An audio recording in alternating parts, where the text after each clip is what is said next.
All right, we started off with the 270. This right here was my point of aim to begin with on the 270. That was my first shot. Down here was my second. That one is my third. That is about 2 inches above my point of aim at 100 yards with the 270. So that's right where I wanted to be. And the clicks on the 270 were really accurate. I was able to predict where that was going to go pretty well by just using clicks alone.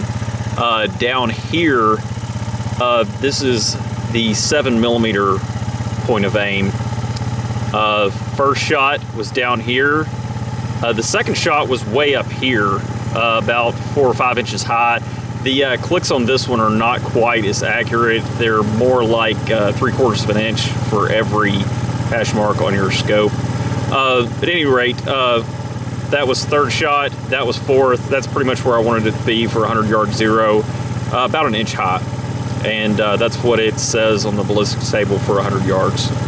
All right, we're gonna go down range and take a look at where your shots hit for the 270 at 200. For the 270, when we went from 100 to 200, our point of aim was right about here, just below this dot. First shot ended up here, second shot ended up here. Probably gonna adjust that a little bit more so we get a good 200-yard zero. All right, this is the 270 at 200 yards. We're looking to get that zero perfect.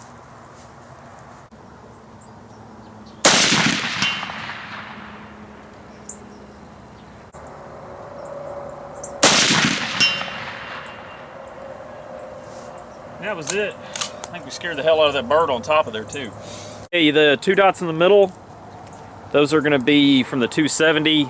We're gonna use the bottom dot on this steel target at 200 as our point of aim for what we're shooting now, which is the 7mm.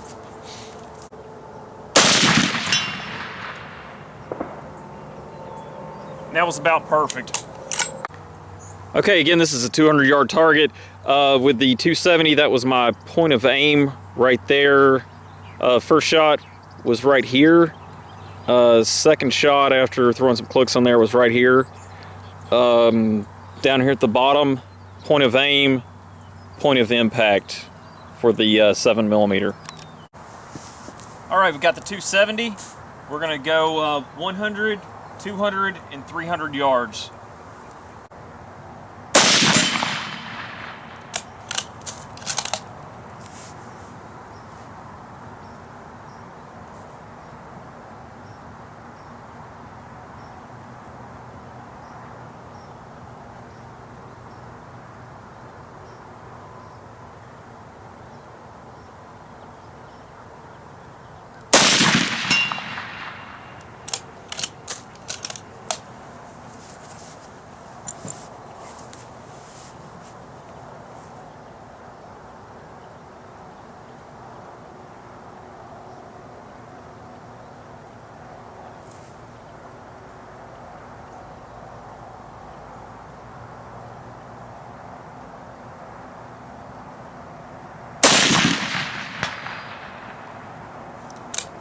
Results look pretty good. We're gonna go to our range to check them out.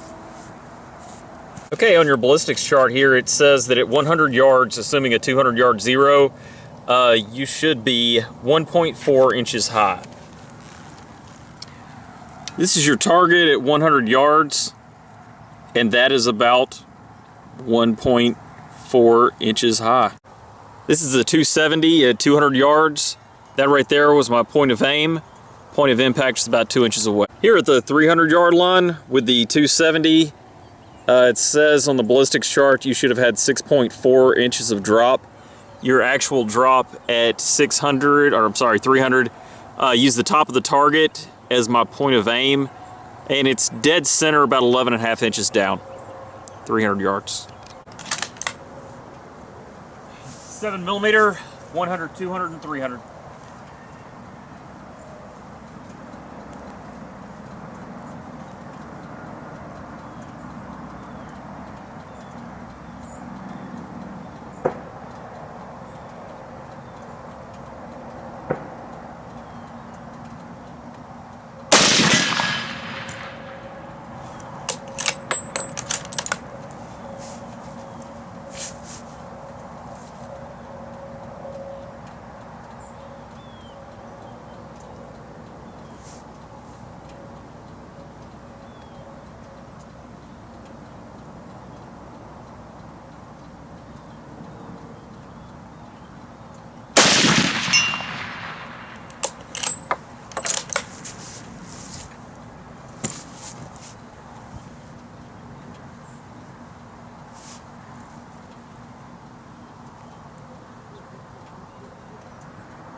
right, looks good. I'm gonna take the camera down there and check it out. According to this ballistics chart, set up for your ammunition, velocity, scope, height over bore, everything, at 100 yards, you should be 1 inch high, assuming a 200 yard zero. You can see that right here, you're about 1.5 inches high at 100 yards. All right, here we are at the 200 yard line, point of aim, point of impact, probably 1 inch low at 200 yards. All right, here we are at 300. According to the chart, you should have 5.8 inches of drop at 300 yards. That's your 300 yard target. Again, using the top of the target as my point of aim, that is about 8.5 inches of drop at 300.